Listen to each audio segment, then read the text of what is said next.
Hello, and thank you for joining the American Revolution. This week, episode 197, Cobleskill and German Flats. Now, the Mohawk Valley in upstate New York had been the scene of repeated fighting. Even before the war, fighting with the French and Indians had accustomed the inhabitants to a regular threat of violent attack.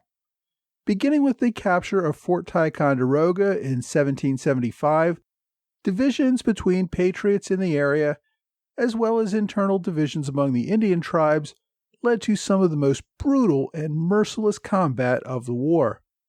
Most of the Loyalists in upstate New York had fled to Quebec. Many of them had joined the Burgoyne campaign to return to the Mohawk Valley and retake the area for the king. Many Indian tribes also joined the British effort. Notably, as I've mentioned in previous episodes, the Mohawk and a few other members of the Iroquois Confederation threw off their traditional neutrality to support the British. Other Iroquois, including many warriors from the Oneida and the Tuscarora tribes, backed the Patriots. This division led to a civil war not only between local colonists, but also within the Iroquois Confederation. One of the leading Mohawk chiefs, whom I've introduced before, was Joseph Brant, also known as Thayendanegea. Brant was a Mohawk war chief, but was also comfortable in the world of the English.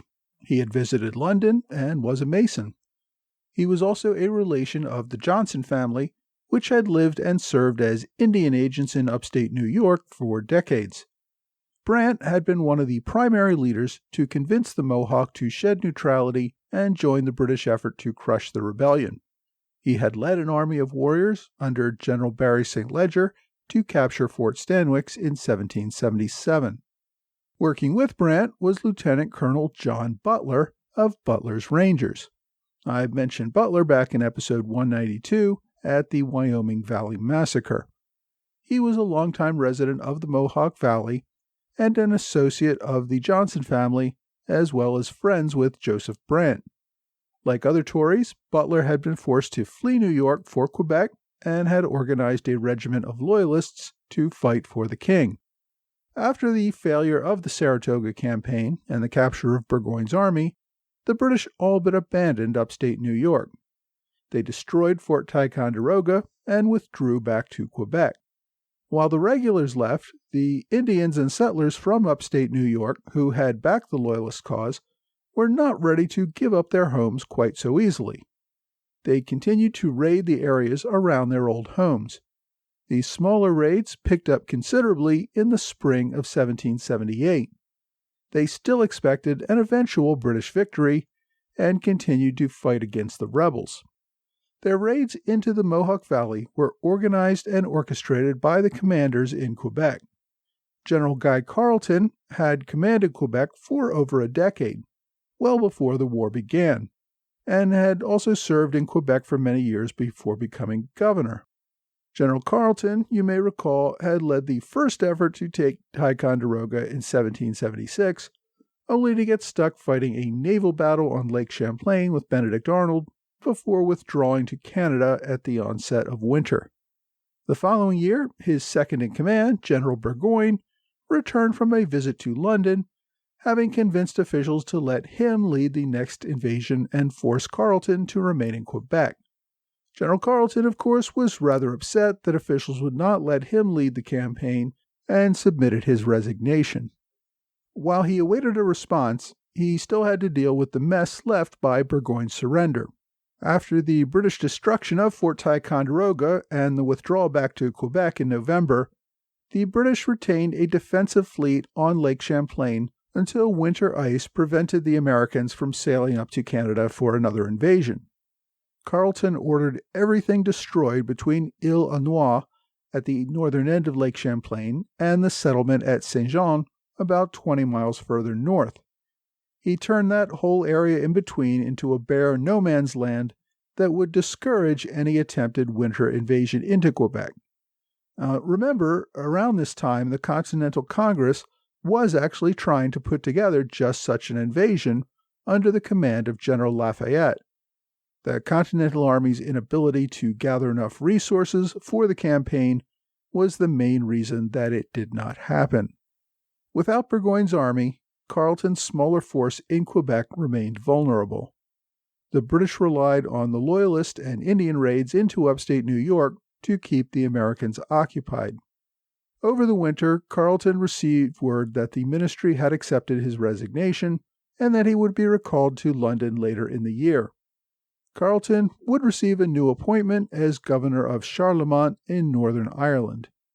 In case you're wondering, Charlemont is a really tiny village in the middle of nowhere, but the position paid £1,000 sterling per year. Carleton's new job was essentially a way of rewarding a loyal officer when the government did not want him serving in a vital command anymore. The poor peasants of Ireland could subsidize his comfortable life in this do-nothing job. As an aside, British Secretary of State Lord Germain was apoplectic that the king offered this new position to Carleton. Germain and Carleton hated each other, and Germain actually threatened to resign if the king gave Carleton this new post in Northern Ireland. The king did so anyway, and with his bluff called, Germain remained at his post and quietly fumed.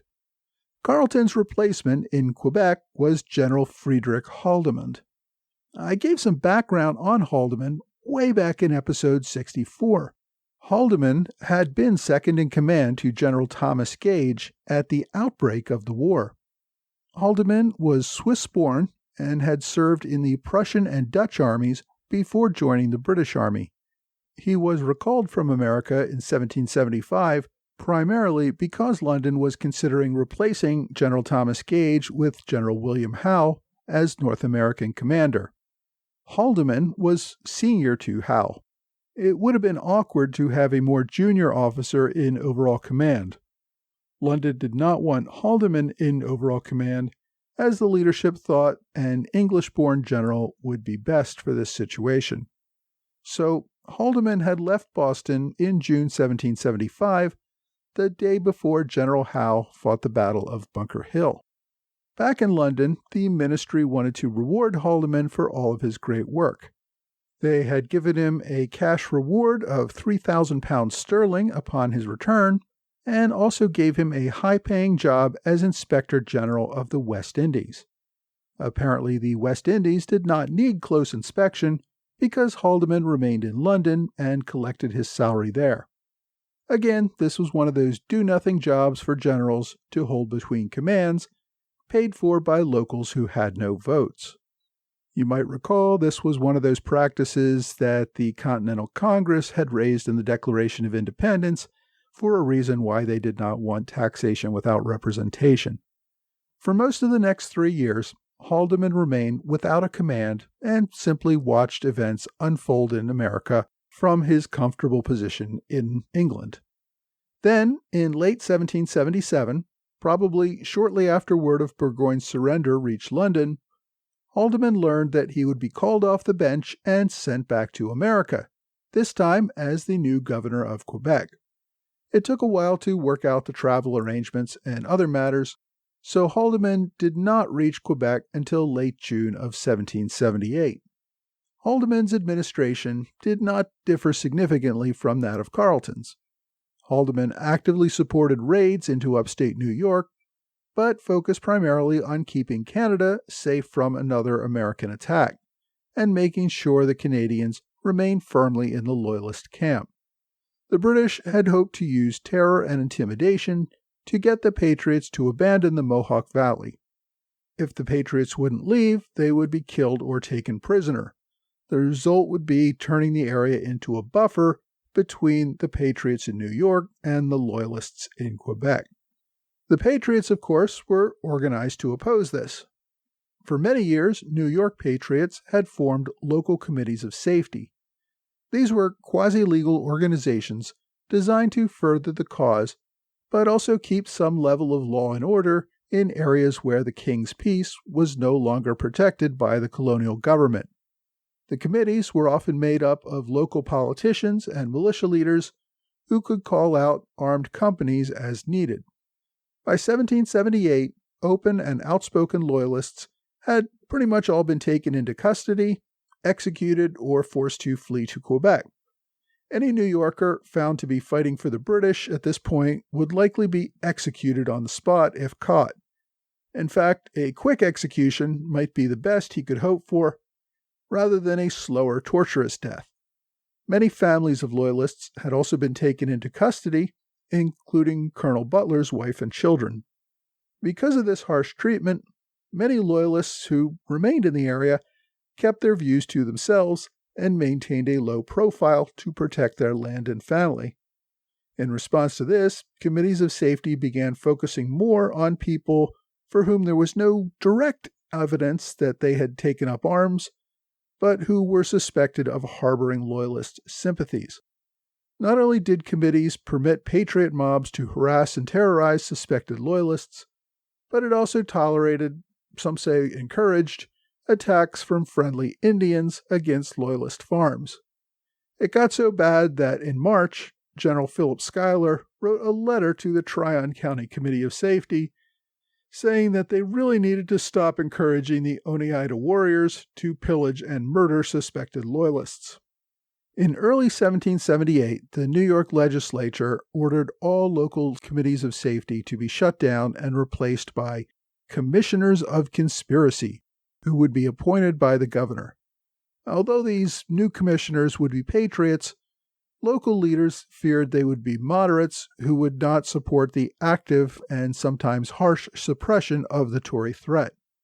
The Tryon County Committee of Safety remained active in defiance of state orders to shut down. In May 1778, the committee formed a posse to release a debtor from jail and charge his creditor with the costs of confinement. This attack on the court system was a step too far, and the state finally forced the Tryon Committee to dissolve. Although they complied, locals still did not want to soften their stance against toleration of any Loyalist or Indian activity that threatened their communities. Now, the locals had good reason to fear the Tory threat. Small raids continued to threaten their peace and safety.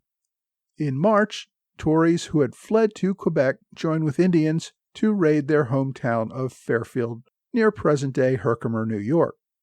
The men killed and scalped one boy and took 12 other men prisoner and burned patriot homes. A couple of weeks later, the same group raided Snyder's Bush, near present-day Little Falls, New York, capturing 8 more men and burning the local mill. Nearly a month later, in late April, a group of about 20 patriot militia mustered in Ephrata, New York for drill.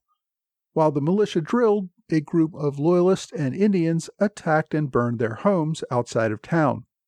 Several militiamen, as well as a 4-year-old boy, were killed in the ensuing fight. The raiders also executed a young woman in front of Fort Klock. In May, the village of Cobleskill became a target. The small village of around 20 homes had its local militia, commanded by Captain Christian Brown, as well as a small company of Continental soldiers under Captain William Patrick. The soldiers were assembled, aware that raiding parties were in the area. After spotting a group of warriors, the militia and Continentals marched out in pursuit of them. This, however, was not just a small raid. Joseph Brant led an army of about 450 warriors. Brant had deliberately sent a small contingent of his force to be spotted and then be chased back by the militia. When the soldiers marched out after the raiding party, they ran right into an ambush of several hundred warriors.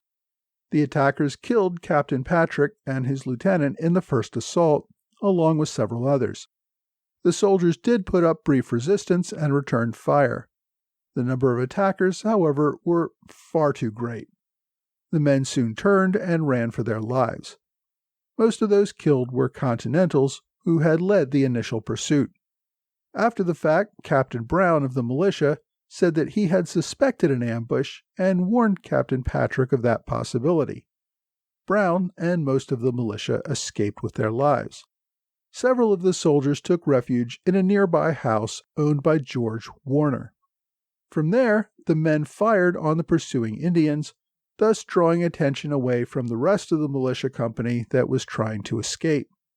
The Indians turned their attention to the house, setting it on fire and burning those inside. 2 of the defenders attempted to escape the burning building and were immediately cut down.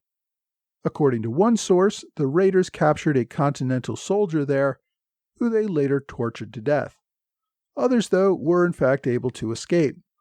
The Indians burned many of the area farms as civilians fled and hid in the woods. The raiders stole or shot any horses, cattle, or other animals on the farms. Surprisingly, the one building they did not burn was a log cabin on George Warner's property, the same property where they had killed soldiers firing at them from the main home. Local speculation after the fact is that they left it standing in hopes that Warner would return and they could capture him there at a later time. Brant also captured several settlers who were given the choice of being integrated into his tribe or being sent back to Fort Niagara as prisoners. Even though prison could often mean a slow death, the settlers chose the latter. The fight at Cobleskill was not a complete rout, though. The militia and Continentals involved put up a pretty good fight as they withdrew. After the battle, the Patriots counted 22 Continentals or Patriot militia killed. According to one source, 25 raiders also died in the fighting, and another 7 wounded died on the march back to Quebec after the raid. The low-grade fighting continued. In June, the 2 sides managed a brief truce where Loyalists who had fled to Quebec were permitted to return to collect their families and remove them to Quebec.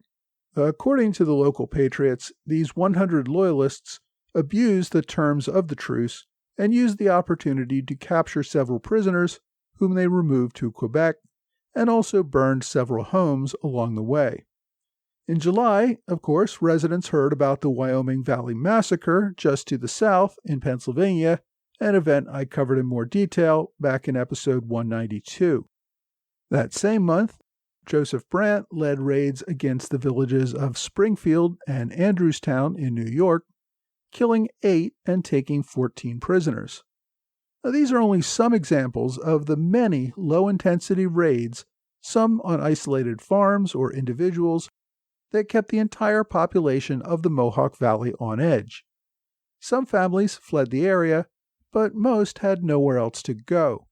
So they remained and they fought. The sustained attacks in the Mohawk Valley, as I said, were part of a larger plan. Brant's tactics hoped to frighten the locals into leaving or swearing allegiance to the king. But he also went out of his way to protect the lives of women and children, to protect the property of Loyalists, and to warn the Patriot inhabitants of more raids and destruction if they did not leave, thus giving them a chance to remove themselves from harm. In late summer, Brant and his combined force of warriors and Loyalists occupied the village of Unadilla. The occupiers demanded that the local inhabitants provide the army with food and supplies, although most of the locals just fled. Nearby communities worried about their defense. They did not stray into fields or the woods on their own, and they worked to build up small forts at their villages for better defense. German Flats was one of the westernmost communities in the Mohawk Valley, about 20 miles north of Unadilla. Patriots built 2 forts nearby. Fort Dayton sat on the north shore of the Mohawk River, and Fort Herkimer sat on a south shore. Tryon County Militia Colonel Peter Barringer commanded a regiment of militia at the 2 forts. In order to prevent any surprise raids, he regularly sent out patrols toward Unadilla to warn of any potential attacks. On September 16th, a patrol of 9 militiamen marched toward Unadilla, but ran into an ambush. 2 of the men were killed outright, and the rest scattered. One of those men who escaped ran back to German Flats to warn the people of the impending raid. The man had to run many miles to deliver this message, meaning that the raiding party would still be at least a few hours away after he delivered his warning. Colonel Barringer sent word out to all the area homes to have people gather inside the 2 forts for safety. Over the course of the night, the families made their way to the forts.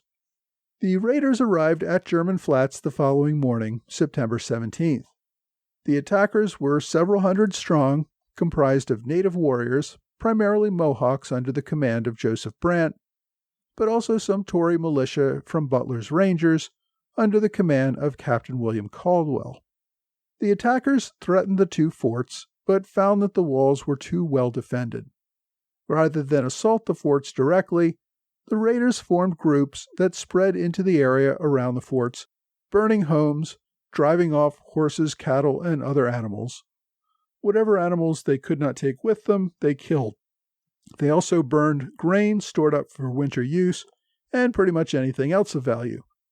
Aside from the forts, the only buildings that they did not destroy were a church and 2 houses owned by known loyalists. More than 700 people were left homeless as a result of the damage. The raiders made efficient work of their destruction.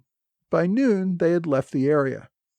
Prior to the attack, Colonel Barringer had sent out a request for reinforcements to Fort Klock, further down the Mohawk River, about 20 miles away. Those reinforcements, under Colonel Jacob Klock, did not arrive until the afternoon of the 17th, hours after the raiders had left. The combined militia force set out after the raiders, but never caught up with them. They called off the pursuit and returned home. Captain Caldwell, who led the Loyalists on the raid, later commented that his men likely would have massacred many of the residents had they not received advance warning and taken shelter in the forts. His men were mostly former neighbors who had to flee for their lives because of their support for the king. Many of them had lost everything. Some had seen their friends executed in earlier confrontations, including the Battle of Bennington. So these Loyalist militia were really out for revenge. In the end, the raiders only managed to kill 3 people. There is no record of any raiders being killed. The continued raids into the Mohawk Valley were going to require a larger response, but that would take a while to come and will be the topic of a future episode. Next week, I'm going to take us back to the fighting around New York City, where Washington's Continentals continued to harass the main British garrison under General Sir Henry Clinton.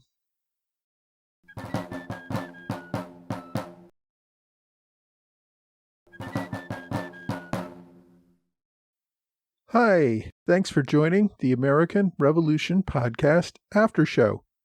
My thanks to Trey Nance, George Davis, Lewis White, and Robert Hunter for support of this podcast at the Alexander Hamilton Club level on Patreon. Also, thanks to Kurt Avard for his support on Patreon in the Robert Morris Circle. Joining Kurt in the Robert Morris Circle this month is Knox Press. Knox Press is a publisher of many great historic books.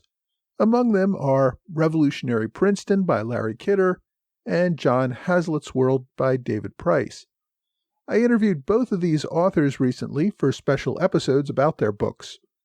If you want to read more about what Knox Press has coming up next, go to knoxpress.com for more details.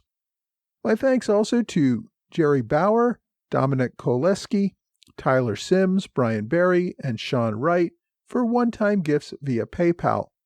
Also to Tim Ross, Michael Harton, and Jay Flynn for their donations via Venmo. If you want to know how to make a donation to the podcast, go to my blog, and at the very bottom of each episode, there are links to my PayPal and Venmo accounts. All of your support, of course, helps me to cover my expenses. I recently received a few emails from people apologizing because they were not in a financial position to support the show, or who had to drop their Patreon support due to changes in their personal financial situation. I just wanted to respond generally to everyone on this point. There is no need to apologize. If you are enjoying the show and cannot afford to support it financially, that's just fine. I put this out there for everyone for free so that people can learn about the American Revolution, hopefully in an entertaining way. If you're listening to the podcast, you're helping me to achieve that goal. And I greatly appreciate everyone who just listens. There is absolutely no expectation of payment. That said, those who do go above and beyond to support the show financially do receive my extra gratitude. There are several people who have stepped up to provide generous support that help me cover expenses for the many folks who cannot, and we all owe them our thanks as well. Remember, Patreon support begins at just $2 a month. Even if that is not an option for you right now, I really do still appreciate you just listening. You can also help support the podcast by writing a 5-star review on Apple Podcasts or other review sites. Also, if you ever buy anything on Amazon, and let's face it, who doesn't? If you start your purchase by using one of the book links on my blog, and then just go on to buy whatever you were going to buy anyway, I get a small commission from whatever you purchased. It doesn't increase your cost at all, and you just buy what you're going to buy anyway. So it's a great way to support the show in a small way without actually having to spend any money that you weren't going to spend anyway. But as I said, if you do nothing at all to support the show financially and just listen, I thank you for that.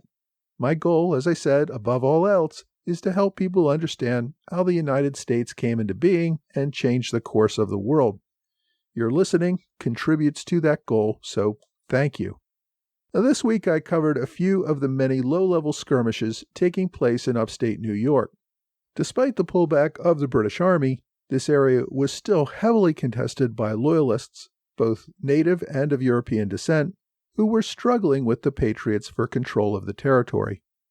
Both sides were fighting for their homes and families, which unfortunately often leads to more brutality as each side grows more desperate to protect everything they, and often their ancestors, had fought to secure and protect. These events may be best remembered in popular culture by the 1936 novel Drums Along the Mohawk. The book also became a famous movie in 1939, directed by John Ford and starring Henry Fonda and Claudette Colbert. One of the most fascinating characters in this fight, for me at least, was Joseph Brant. He was the Mohawk chief who led and organized most of the fighting, working closely with other British leaders to suppress the Patriot movement. Brant backed the British, which in hindsight was a bad bet. However, the Iroquois who backed the Patriots did not seem to do much better in the long run. There were not many really good options for native tribes trying to hold on to what they had. Brant fascinates me because he defies the stereotype of a primitive warrior that eschews the encroachment of European culture. Brant embraced European culture. He was a Mason. He lived among people of European descent. He visited London. In addition to serving as a British military officer, he was well read in Western classical literature and also worked as a Christian missionary. If you want to read more about Brant, this week's book recommendation is Joseph Brant, 1743 to 1807, Man of Two Worlds, by Isabel Thompson Kelsey. Now, this book, first published in 1984, is an in-depth look into the man who struggled to make a place for Native Americans in an America increasingly dominated by European culture. Brant is one of the few Native chiefs from this era whose life is very well documented. The book is almost 800 pages long, or just over 650, not counting notes and index. The author makes the case that Brant is not the monster that he is sometimes portrayed to be, but rather had many heroic traits. I couldn't find much detail on the author. This appears to be Kelsey's only book, although she has written articles and other shorter works from the era. Several of the book reviews note that this book was the result of more than 30 years of research and that Kelsey was nearly 80 years old when it was published. So the book appears to be the culmination of this woman's life's work looking at this very interesting character from the age of the American Revolution. So if you're interested in the topic, check out Joseph Brant, Man of Two Worlds. Although the book is nearly 40 years old, you still can find used copies on Amazon and other places where used books are sold. You can also borrow the book on archive.org if you don't want to buy a hard copy. My online recommendation this week is an older book about the other group working with Brant and his warriors. It is called The Story of Butler's Rangers and the Settlement of Niagara by Ernest Cruikshank. Butler's Rangers were loyalists, almost entirely from New York, who fled to Canada during the war and had to begin a new life there after the British ceded New York to the United States. It's a relatively short book at just over 100 pages. The author, Cruikshank, was a military officer from Canada who rose to brigadier. He worked as a military historian, writing a number of other books from this era. As always, you can search for the book on archive.org or use a direct link found on my website or blog. Go to www.amrevpodcast.com for more details. Well, that's all for this week. I hope you will join me again next week for another American Revolution podcast.